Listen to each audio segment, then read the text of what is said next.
Owning and maintaining a reef tank is an extremely pleasurable hobby, but it also comes with its challenges. So here's a list of 10 things that you can do to increase your chance of success.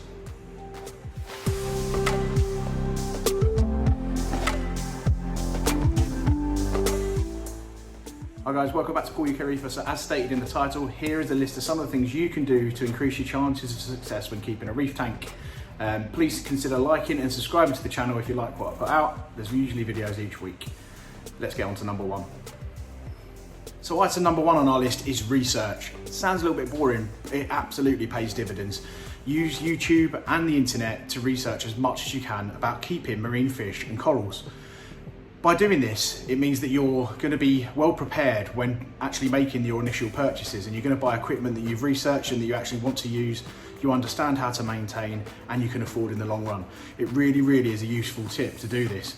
A lot of people will buy equipment and then research how to do it and then realise quite quickly that they could have bought something smaller or bigger or more expensive or less expensive. So definitely use all of the things available, including this channel on YouTube, to increase your knowledge of the hobby. Item number two on our list is one of the most important things you'll do while keeping an aquarium. Test your water. I always ask everyone to test their water once a week, bare minimum. That'll give you a really good understanding of where your parameters are, how healthy the water in the tank is, inadvertently how healthy your fish and corals are. When you first start in the hobby and you're first cycling in the tank, you might want to increase that frequency to every few days to get a really good picture of where the tank is before it's ready for livestock. Once you've added fish and corals to your tank, you want to carry out a number of tests weekly. The tests that I do every week are salinity, using the DD refractometer, alkalinity, using a Hanna checker, nitrate, using a NIOS nitrate system, phosphate, using an ultra-low Hanna checker, and then the last two, which are optional based on the amount of corals or the type of corals you got, are calcium, in which I use a Red Sea Pro test kit, and magnesium, which I find the Aquaforest test kit to be rather useful. Tracking all these parameters every week means that you'll really have a good handle on your tank, and I'd definitely suggest you think about doing that. In at number three is not overfeeding your fish. Every time you walk past the tank eventually, the fish will associate you with food, which means they'll come to greet you, which is nice, but they'll always look like they're extremely hungry. Please resist the urge to do this. Consider what you need to feed, check your nutrient levels with nitrate and phosphate to make sure you're not overdoing it and encouraging algae, and feed them once or twice a day, depending on the type of fish you've got.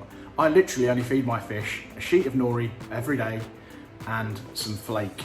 Occasionally I'll put some live foods in or some frozen foods, but I use these sparingly to keep my... And at four, it's only putting fish and corals in your tank that you're prepared to look after in the long run. There are a few fish around, like mandarin dragonets, that look absolutely beautiful, are not too expensive, but really hard to keep in the long run for an inexperienced reef keeper. You need to make sure you turn all your flow off, hand feed them at times, and make sure that all the other fish don't steal their food. Whilst that's really lovely, you get to keep the most amazing specimens. In the long run, if you're a busy person with a family and a long job, are you really going to be able to commit that time every single day? Have a little think about what you're able to do and able to sustain before adding that type of fish or stock to your tank. Halfway down the list at number five is only using equipment that you're prepared to maintain. There's a number of different pieces of equipment that you can buy for a fish tank, including pumps, UV sterilizers, filter socks, filter rollers, skimmers, and reactors. All of these things have their own moving parts and need to be cleaned and maintained regularly. If you choose not to do this, you risk that piece of equipment failing and causing more issues than it was solving in the start, especially around filter socks.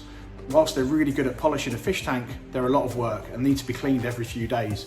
So just consider what pieces of equipment you're buying and putting in the tank and whether you're prepared to really look after them in the long run. Otherwise, consider not having them at all and seeing if it works without. Item number six has been stolen from the scouts. Be prepared. There's always going to be things that can go wrong in your fish tank. A heater exploding or not working or overheating is one of the main causes of failure in a fish tank, and it can cause a complete loss very quickly.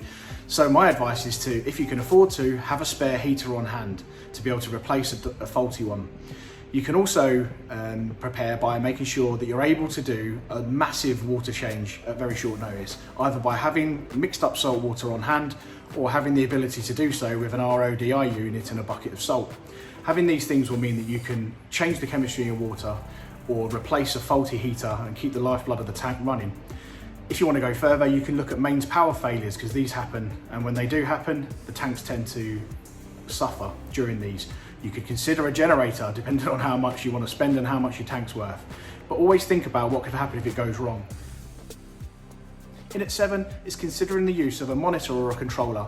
These are pieces of equipment that can monitor the tank and tell you when things are going wrong. They can also tell the tank to do certain things in that scenario. So they start quite cheaply at around £50, and you could use a heat controller, which will tell you audibly by a beep if the tank's going too hot or too cold. So if your heater fails on or off, it will tell you audibly. Great piece of equipment, well worth the investment. If you want to take it a step further, you could introduce a controller system like the Apex EL. I've put this on this tank, and I use it currently to monitor my pH and my temperature at all times and tell me if something's going wrong. I've also programmed this controller to turn the heater off if ever the tank temperature gets so hot that the controller that I've got on the heating unit and also the power, if any of that goes, it will turn my heat controller off. So it will stop my tank overheating. So you can write your own code into these, and they are very useful, but they can get expensive. So think about what you need, what you can afford, and how it might help you. Item number 8 is asking for help. There's tons of people out there with loads of experience who are happy to help other aquarists because they do that as part of their hobby. Comes with a word of warning though. Lots of people have lots of different opinions. If you're going to take somebody's opinion, it's always worth asking why they formed that opinion, or if they've got any experience that's backed it up. Because a lot of people will use second-hand information and pass that on as the truth without testing it. So my advice would be to look at getting a mentor or a few mentors, so people who maybe have achieved the things in the hobby that you're looking to achieve, that have tried and tested the equipment you're looking to buy, or that have grown the type of coral that you're looking to grow.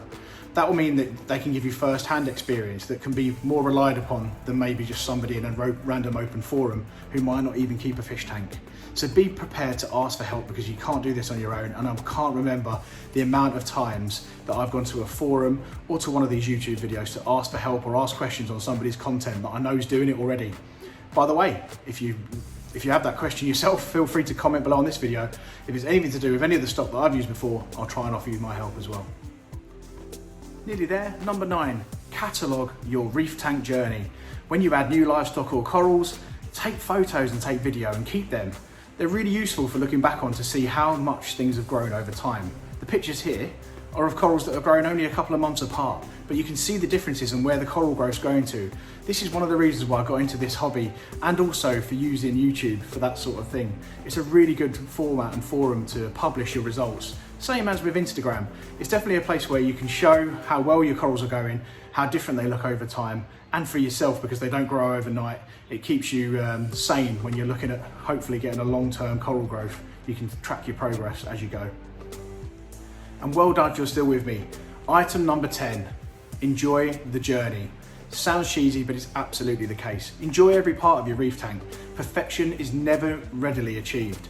By the time you get to the place where you thought you wanted to go originally, you'd have changed your mind about 400 times, rescaped the tank, bought different corals, changed the fish, and all that along that way, you're trying to reach perfection. But the reality is it's rarely achieved. So really enjoy the moments that you put a new coral in. Look at the pictures that we said in the previous point, and enjoy the fact that you're growing these animals from under the sea. And just enjoy it. Take time to sit and look at your tank. When your friends come round, tell them all about it. Bore all the kids that come to visit your house with it, because this is something that we all really love. If you don't take time to enjoy it, there is no point in doing it in the first place. Make sure you observe your tank.